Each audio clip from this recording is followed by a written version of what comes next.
د کندهار اوسیدونکي په بازارونو کې د بې کیفیته درملو او خوراکي توکو له امله د یو شمېر روغتیایي ستونزو د پیښېدو څخه اندېښنه لري. دوی وایي له هم دې ولایت کې روغتیایي چارواکي او د ګمرک مامورین نه دي توانېدلي چې د هغو درملو او خوراکي توکو مخنیوی وکړي چې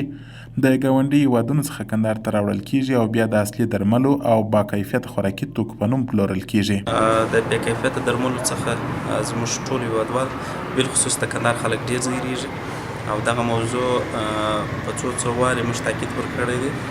ولې بدبختانه د دې موضوع مخنیوی هم نه دی سوی. که مو د چارواکو څخه دا غوښتنه ده چې تر څو د دغه بې کیفیته دواو مخنیوی وکړي، چون خپل رئیس صحت عامه وایي چې موږ په روبه کې تقریبا 90 ټنه بې کیفیته دواوې مثال کشفوو، هغو ته د هغه له منځه وړو. د کندهار د روغتیا رئیس ډاکټر عبدالکریم پخلا هم مني چې د بې کیفیته خوراکي توکو او درملو استعمال روغتیایي ستونزې پیښې کړي، خو وایي په هره روبه کې سلګونه ټنه بې کیفیته درمل او خوراکي توکي له بازارونو ټولوي او سوځي یې. لوی چالش دی زموږ لپاره، خاص توګه سره بې کیفیته غیر مجاز قاچاقي درمل زموږ لپاره یو چالش و دی. او که چیرې ګډ کار ونسي، یعنې د صحت سکتور، جمع خصوصي سکتور، جمع امنیتي مسئولیت،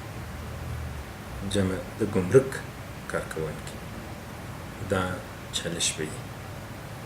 کندهار ته د قاچاقي درملو او بې کیفیته خوراکي توکو د راوړلو په اړه د کندهار د ګمرک ریاست مسؤلین له خبرو ډډه کوي، خو ولایتي چارواکي یې مني چې لا هم د ناامنو لارو له امله د ولایت ته بې کیفیته درمل او قاچاقي خوراکي توکي راوړل کېږي چې دوی یې په مخنیوي کې پاتې راغلي. ځینې ناامنه سیمې موږ لرو، ځینې قاچاقي لارې شته چې د هغې څخه هم تر وخت تېر خوراکي توکي او ځینې داسې درمل چې هغه زموږ د عامې روغتیا وزارت او د عامې روغتیا ریاست سره بند دي، هغو په ناقانونه توګه باندې راواردېږي او دلته بیا په ځینو لیرو پرتو سیمو کې د خلکو د بې سوادۍ څخه په استفاده باندې هغه خرڅېږي. د درملو او خوراکي توکو د کیفیت د ټیټوالي ترڅنګ د سړو خونو او د یخچالي موټرو نشت